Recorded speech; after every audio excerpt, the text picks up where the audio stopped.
Introduction to evaporation. Students देखते हैं evaporation को हम किस तरह डिफाइन करते हैं, किस तरह इसको हम वेपोराइजेशन से डिफरेंशिएट करते हैं, दोनों में फ़र्क क्या है। तो अगर आप देखें एवेपोरेशन को जब हम आम लफ्ज़ों में डिफाइन करते हैं तो हम कहते हैं कि ये ऐसा ही है कि आप किसी लिक्विड स्टेट को आप चेंज करते हैं गैसियस स्टेट में, यानी गैस स्टेट में चेंज करते हैं, जिस तरह के हम वेपराइजेशन में पढ़ते थे। लेकिन ये बॉइलिंग पॉइंट पर या फिक्स टेम्परेचर पर नहीं होता, बल्कि ये एनी टेम्परेचर पर होता है। एनी टेम्परेचर, जिस तरह के हम वेपराइजेशन में पढ़ते थे कि आपके पास वेपराइजेशन वो है जब आप किसी ऑब्जेक्ट, किसी लिक्विड के बॉइलिंग पॉइंट पर पहुंच जाते हैं, उसका टेम्परेचर बढ़ाते हैं बॉइलिंग पॉइंट तक, और उसके बाद फिर वो क्या करती है, गैसीय स्टेट में कन्वर्ट होना शुरू हो जाती है, तो उसको हम कहते थे वेपोराइजेशन। लेकिन एवेपोरेशन किसी भी टेम्परेचर पर लिक्विड का गैसीय स्टेट में चेंज हो जाना, इसको हम कहते हैं एवेपोरेशन। अब एवेपोरेशन बॉइलिंग पॉइंट के बगैर किस तरह होता है, यानी इसको हम कैसे समझ सकते हैं। अगर आप देखें फॉर एग्जांपल, जब हम कहते हैं कि एक पार्टिकल है, या आप कहते हैं आपके पास कोई भी लिक्विड आप कंसीडर कर ले, उसकी ये पार्टिकल है, फॉर एग्जांपल ये उसका सरफेस है, बाकी पार्टिकल्स नीचे है, इस तरह सपोज ये लिक्विड है, आपने किसी कंटेनर में लिया हुआ है। तो अगर हम कहते हैं कि जो सरफेस के ऊपर है, अगर वो सराउंडिंग से फॉर एग्जांपल एनर्जी हासिल कर लेते हैं हवा से या किसी और तरीके से, टेम्परेचर से, किसी भी तरीके से वो एनर्जी हासिल कर लेते हैं, ये जो सरफेस के मॉलिक्यूल्स हैं, तो अगर इनकी सरफेस की मॉलिक्यूल्स की काइनेटिक एनर्जी हाई हो जाए, और इतनी हाई हो जाए कि ये स्केप हो जाए सरफेस से, यानी सरफेस से क्या कर ले, अपने आप को डिटेच कर ले, बाहर आउट हो जाए। तो जब इस तरह से मॉलिक्यूल्स किसी सरफेस से, किसी लिक्विड सरफेस से बाहर निकलते हैं हाई काइनेटिक एनर्जी की वजह से, वो स्केप हो जाते हैं यहां से, तो हम कहते हैं कि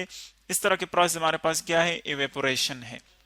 अब एवेपोरेशन की थी हमारे पास डिफिनीशन हो गई। अब अगर हम इस तरह के फिजिक्स सॉरी जो हमारे पास डायग्राम है, फिगर है, उसमें हम देखें तो देखिए उसमें हम इसी तरह एक लिक्विड कंसीडर करते हैं। ये हमारे पास एक लिक्विड है,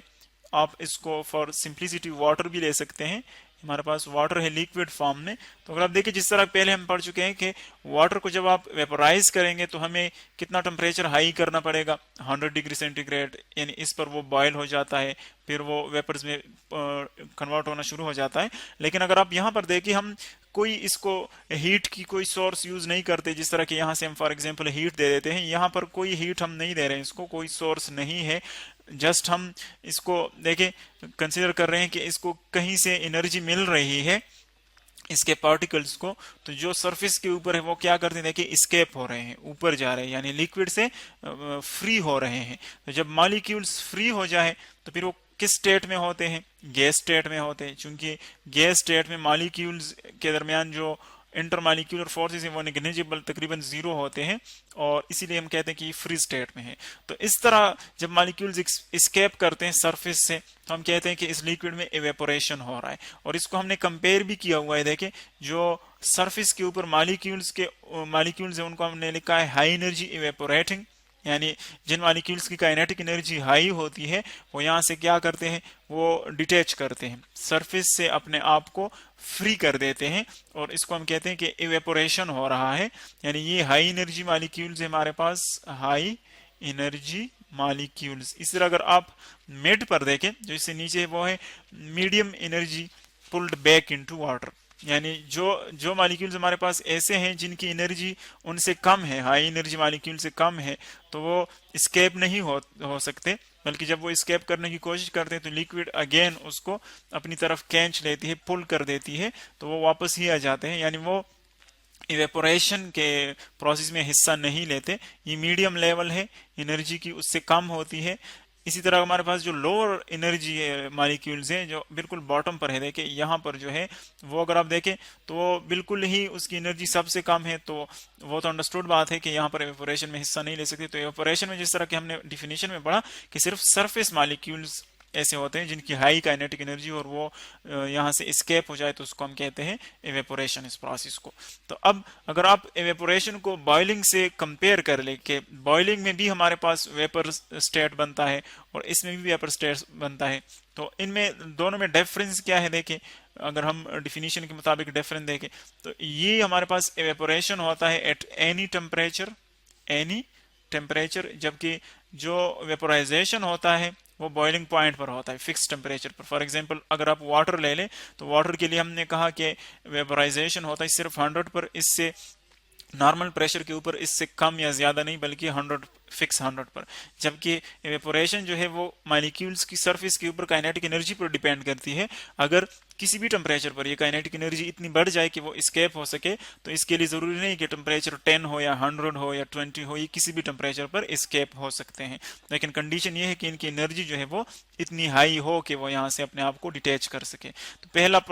डिफरेंस तो ये है दोनों में कि टेम्परेचर डिफरेंस है, इसका टेम्परेचर फिक्स नहीं है। दोनों जो दूसरा इसमें डिफरेंस है वो ये है कि बॉइलिंग हमारे पास क्या है, क्विक प्रोसेस है। यानी आप 100 को देके टेम्परेचर बढ़ाए,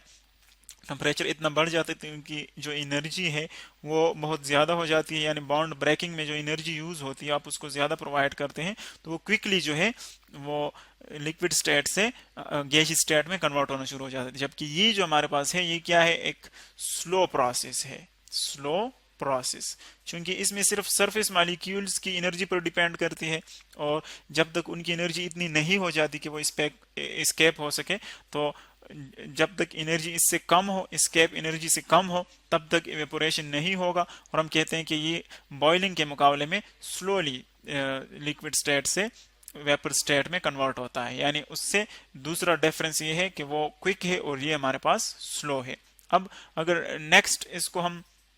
देखिए, एक तीसरा हमारे पास इनका डिफरेंस है कि बॉइलिंग और इवेपोरेशन को हम किस तरह डिफरेंशिएट करते हैं। तीसरा ये कि ये बॉइलिंग हमारे पास होता है विद इन द लिक्विड, यानी लिक्विड के किसी भी मॉलिक्यूल में जो है बॉन्ड ब्रेक हो सकता है, क्योंकि उसमें हम क्या करते हैं, जब हम हीट दे देते हैं यहाँ से बॉइलिंग प्रोसेस के दौरान, तो हीट सबको यूनिफॉर्मली हम पहुंचा देते हैं थ्रू आउट द लिक्विड, यानी हर एक जगह पर बॉन्ड ब्रेकिंग होती है, हर एक मॉलिक्यूल जो है वो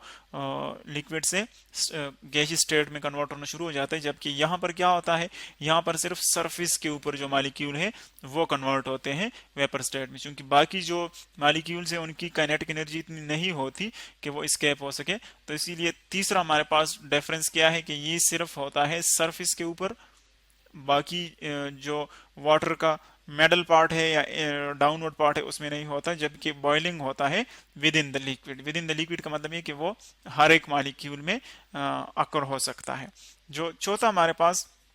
इसका डिफरेंस है वो है बबल्स का। बबल्स यानी आपने देखा होगा जब आप वाटर को, फॉर एग्जांपल जो भी लिक्विड हो और स्पेशली आप वाटर को बॉईल करते जाएं, तो आप देखेंगे कि यहाँ से बबल्स बनते हैं, नीचे जो इसकी मॉलिक्यूल्स होते हैं या जो नीचे इसका हमारे पास पोर्शन है वहां पर बबल्स बनते हैं, और वो बबल्स आहिस्ता आहिस्ता ऊपर जाते हैं। देखिए वो बबल्स क्यों बनते हैं, क्योंकि हम इसको एनर्जी इतनी बढ़ा देते हैं कि इसकी जो अपना थर्मल प्रेशर होता है वो ऊपर एयर की जो थर्मल प्रेशर है, यानी सॉरी एयर की जो एटमॉस्फेरिक प्रेशर है यहाँ पर, उससे बढ़ जाता है। तो फिर क्या होता है कि वहां पर बबल बनना शुरू हो जाते हैं और वो ऊपर जाते हैं, यानी वो हीट देने की वजह से वो हल्के हो जाते हैं और वो क्या करते हैं, ऊपर जाते हैं। तो यहाँ पर हमारे पास बॉइलिंग में उसी थर्मल प्रेशर की वजह से बबल्स बनते हैं, जबकि जो एवेपोरेशन है वहां पर बबल्स नहीं होते, क्योंकि यहाँ पर हम कोई थर्मल एनर्जी इसको सोर्स के जरिए से नहीं देते, जस्ट इसके जो हाई काइनेटिक एनर्जी मॉलिक्यूल्स है वो स्केप करते हैं। सो चौथा इसका डिफरेंस ये है। और नेक्स्ट अगर हम इसका एक डिफरेंस देखें वो ये है कि जो हीट इनको मिल रहा है, जो कि चेंज स्टेट कर रहा है, वो बॉइलिंग में क्या होता है, हम एक सोर्स से प्रोवाइड करते हैं। यानी यहाँ पर हम कोई भी एक सोर्स प्रोवाइड करते हैं, फॉर एग्जांपल एक बंसन बर्नर आप कंसिडर कर ले, या आप किसी और चीज से हीट इसको प्रोवाइड करते हैं, तो हीट एनर्जी उसको मिल जाती है, मॉलिक्यूल्स को उनके दरमियान बॉन्ड ब्रेकिंग होती है और वो जो है गैसीय स्टेट में चला जाता है। लेकिन यहाँ पर क्या होता है कि यहाँ पर एवेपोरेशन में हम कोई सोर्स हीट यूज नहीं करते, सोर्स ऑफ हीट यूज नहीं करते, क्योंकि इसमें जो पार्टिकल्स निकलते हैं, जिस तरह कि हमने पढ़ा कि वो सिर्फ काइनेटिक एनर्जी की वजह से चलते हैं, जिनकी हाइट काइनेटिक एनर्जी उस सरफेस के ऊपर और वो इसकी सराउंडिंग से इसको मिलती है, तो वहां से होती है। जबकि यहाँ पर हम इसको सोर्स से हीट प्रोवाइड नहीं करते। तो चौथा जो इसका डिफरेंस वो ये है कि एवेपोरेशन में हमारे पास no source of heat is provided, वो जो एनर्जी लेता है वो सिर्फ सराउंडिंग से लेता है, हम इसको कोई सोर्स प्रोवाइड नहीं करते। तो ये देते हैं उनके कुछ डिफरेंस जो हमारे पास इवेपोरेशन और बॉइलिंग में होता है। अब हम देखते हैं कि इसकी जो हमारे पास इफेक्ट्स है वो क्या है, किन किन चीज़ों पर ये इनके फैक्टर्स हैं, यानी कब ये ज़्यादा होगा इवेपोरेशन और कब ये कम होगा।